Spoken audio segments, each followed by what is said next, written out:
मुस्लिम समाजाचे धर्मगुरू यांना शिवीगाळ प्रकरणी साजिद खान पठाण यांचा अटकपूर्व जामीन अर्जावर जिल्हा व सत्र न्यायालयात सोमवारी सुनावणी। मौलवीला शिवीगाळ करून भावना दुखावल्या तसेच आंबेडकरी कुटुंबाबद्दल अपशब्द बोलल्याप्रकरणी काँग्रेस नेता आरोपी साजिद खान पठाणच्या अंतरिम जामीन अर्जावर दिनांक 17 मे रोजी आज सुनावणी झाली। जामीन अर्जास विरोध म्हणून सरकारी पक्षाला सहयोगी वकील म्हणून 50च्या वर वकिलांच्या स्वाक्षरी वंचितकडून दाखल वकीलपत्रावर केल्या। साजिद खान पठाणचा अंतरिम जामीन अर्ज नामंजूर व अटकपूर्व जामीन अर्ज पुढील सुनावणी ही 20 मे रोजी आहे। त्यापूर्वी पोलिस त्याला अटक पाहिजे व पोलिसांच्या वतीने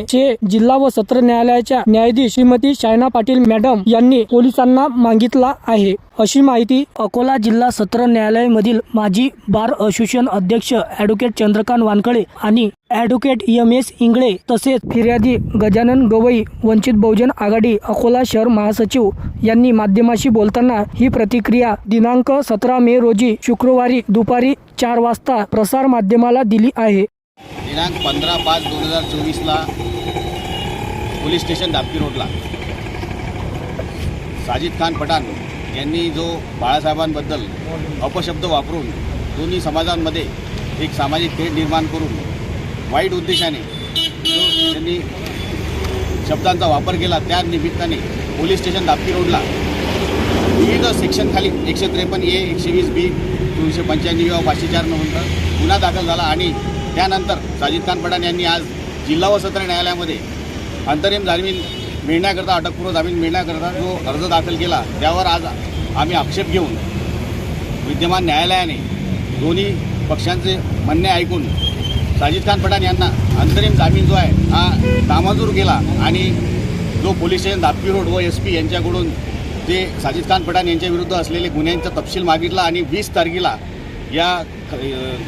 जमानतचा अर्ज जो आहे तो त्या हेअरिंगसाठी ठेवण्यात आलेला आहे आणि त्यासाठी आम्हीसुद्धा जे काही आमच्याकडे जे साजिद खान पठाण विरुद्धचे जे कागदपत्र आहेत ते जाऊन जास्तीत जास्त त्याचा अपोज करण्याचा प्रयत्न करत आहे आणि यानंतर 20/5/2024 अशी तारीख ठरवण्यात आलेली आहे। गेल्या 15 तारीखला दापकी रोड पोलीस स्टेशनला जो अकोला शहरातला सराईत गुन्हेगार आहे साजिद खान मन्नान खान याच्यावरती गुन्हे दाखल झाले आहेत आणि या साजिद खान मन्नान खान हा गुन्हेगार यांनी या अगोदरसुद्धा अकोला शहरात दंगल घडवली आहे आणि त्या दंगलीत या ठिकाणी खूनसुद्धा झालेला आहे। अशा आरोपीच्या आज त्यांनी अटकपूर्व जामीन टाकली होती, परंतु सर्व वकील मंडळींनी या ठिकाणी त्यांना अपोज करून व पोलीस डिपार्टमेंटचा सुद्धा त्याच्या बाबतीत जो आला आहे सर्व गुन्हेगारी पार्श्वभूमीचा, म्हणून आज त्याचा जामीन रद्द झाला आहे आणि तो जामीन रद्द झाल्यामुळे इथल्या सामान्य माणसांना इथलं न्यायालय न्याय देते ही आमची अपेक्षा आहे। आजचे बेल मॅटर अकोला न्यायालयामध्ये आरोपींनी दाखल केलं होतं, त्याच्यामध्ये अंतरिम जामीनचा अर्ज हा विद्यमान न्यायालयानं रिजेक्ट केलेला आहे। कारण आरोपीची जी पार्श्वभूमी आहे हे गुन्हेगार स्वरूपाची असून या अगोदर जो विद्यमान न्यायालयानं आदेश केलेला आहे त्या आदेशाचा त्यांनी भंग केलेला आहे, त्याच्यामुळे त्यांचं मेन ॲप्लिकेशनसुद्धा रिजेक्ट होईल। ते वकील समुदायाच्या वतीने जे काही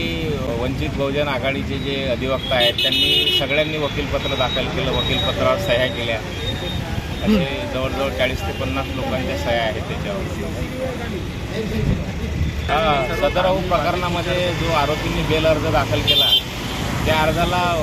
वकिलांनी प्रखर विरोध करून तो अर्ज विद्यमान न्यायालयाने नामंजूर केला।